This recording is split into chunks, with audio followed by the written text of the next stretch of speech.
So, my name is Ainsley.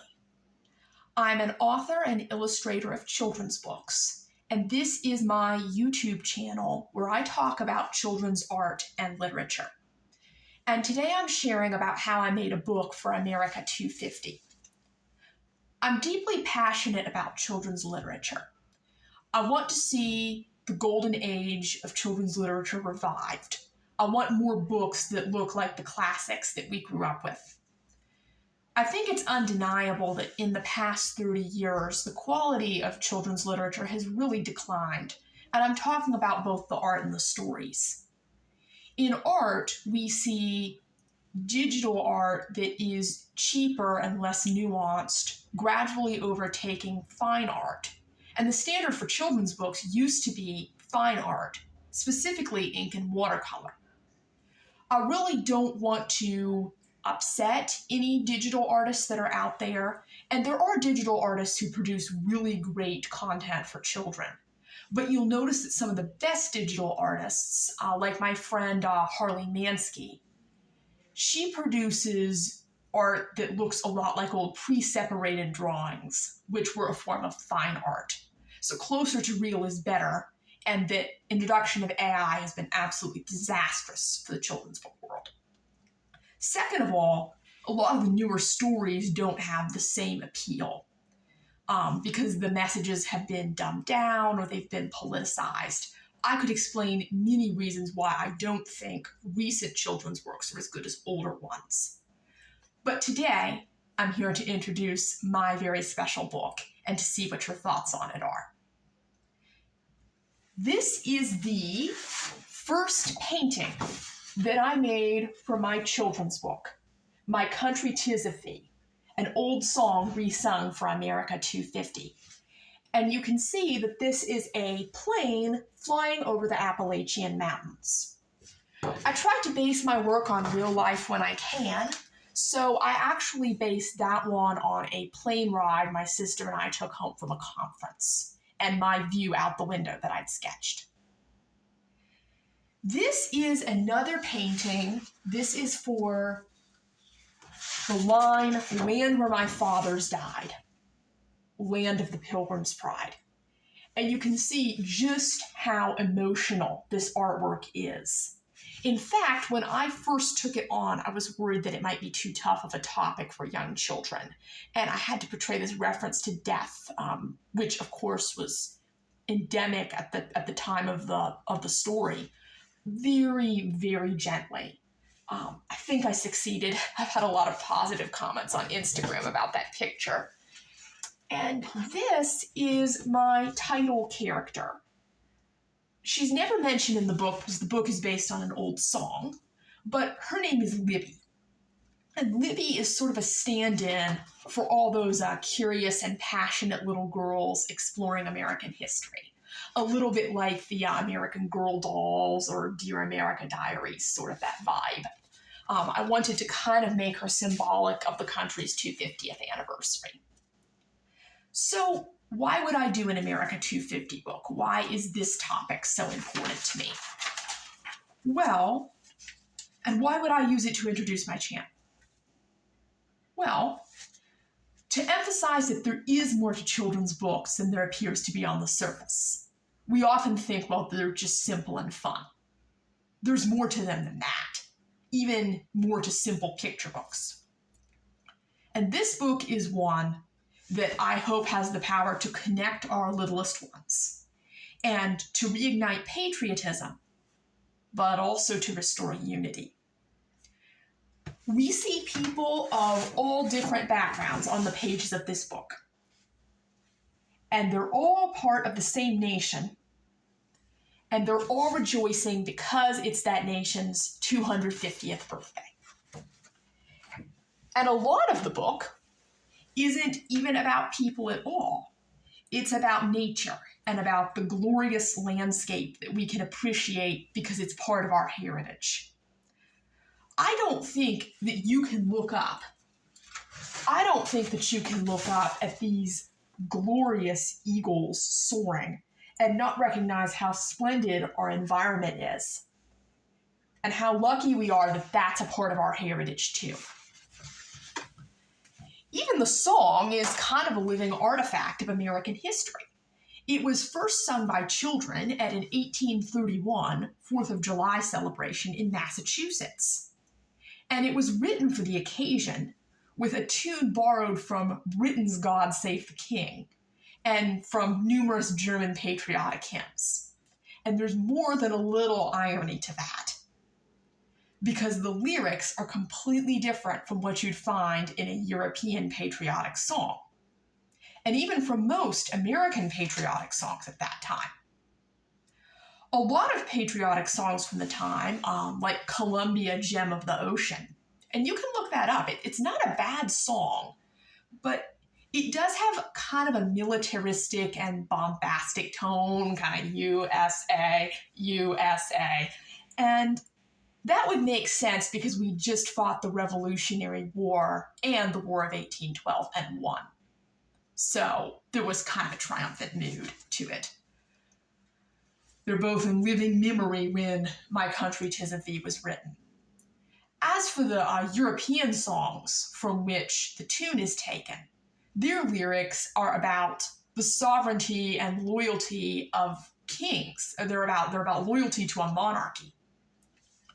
But My Country 'Tis of Thee is about being thankful that you've been placed in this beautiful land. And it's about praying for protection so that you can continue to live there in safety. It's deeply humble. There's no bombast about it. It's recognizing that being here is a gift, and a very unique gift at that. And so I think in a time when we're so terribly divided, but we're also all together joyfully celebrating this big anniversary, that this song would resonate more than a lot of others in our country's history. So that's why I chose that to be the theme of my children's book. But that's the why. How did I choose it? Almost by accident. So I started trying to write my own poem about the 250th anniversary of the country. This is a few years back. And I did it in a grandiose, old-fashioned style. I'm kind of an old-fashioned person. And it was horrible. It was horrible. I'm not even going to pretend. So I was in the shower one night in September of 2025, and I was really borne down by all the polarization and sadness that was going on in the country right about then. And I suddenly got the idea that I would make the America 250 book based around this old song, and I wouldn't have to write any poetry. And just then, all the pictures for the book popped into my head. Bam, bam, bam, bam, bam. I couldn't believe it. So I jotted some ideas down, forgot about the rest, and a week or two later I was thinking, well, because this is for children, we want it centered around a recognizable character. So that's how I came up with Miss Libby. And I started drawing the drawings based around her. So having such a great big idea was intimidating. I've done big books before. I did a children's book about cats called Marlin the Cat, but I'd never done anything like this. And any of you out there who are authors and illustrators know what this is like. You have this incredible idea, and then you're just so discouraged and intimidated. And I kept backtracking. I'm like, I have to gather more source material. So I had a trip to DC planned with my friend where I thought I'd do a lot of sketching and photographing. I ended up doing some, but you never do as much as you think you're going to, especially when you're with a friend. I was also intimidated by the research, which is strange for someone who loves history as much as I do, but I've never truly enjoyed doing research. I like creating. I don't like doing all the background research. I made a dummy, which is this paper, like cartridge paper book where you kind of create rough images that will become the final drawings. You can see the eagles there. But then I put it away and didn't do anything about it. Christmas came and I was in a Christmas mood, not a patriotic mood. and I didn't get started again until January 14th. I always knew that this project would be a race, but I loved the drawings, so I kept at it. But again, you get intimidated, you get busy, other things come up, and I procrastinated and delayed, with the result that April was crazy. April of 2026, I worked more on art than I ever have in my life. And I worked just the same amount in May, only in 2 weeks, so that I could get the book to the printer on time. I never knew I could paint that fast. The last week I was working on this book, I did a 45-hour week. And I spent 10 hours on top of that setting up the book, and then I went to a craft show. So I was very depleted, but I got the book to the graphic designer on time. I have an incredible graphic designer, and I had known the whole time that I was going to self-publish. So she set up this whole thing beautifully with an evocative early American font, and my family went to the beach.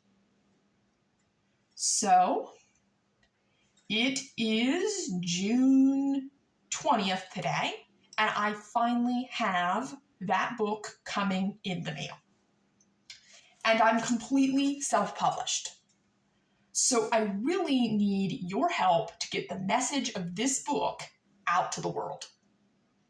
If you believe in the mission of this book, if you are patriotic, if you have children who you want to teach about our country's heritage or grandchildren, if you are just excited about America 250, it is a joyful book, and I'm asking for your help to get this out to the world. So go to the form, it'll be the first link in my description, and fill it out.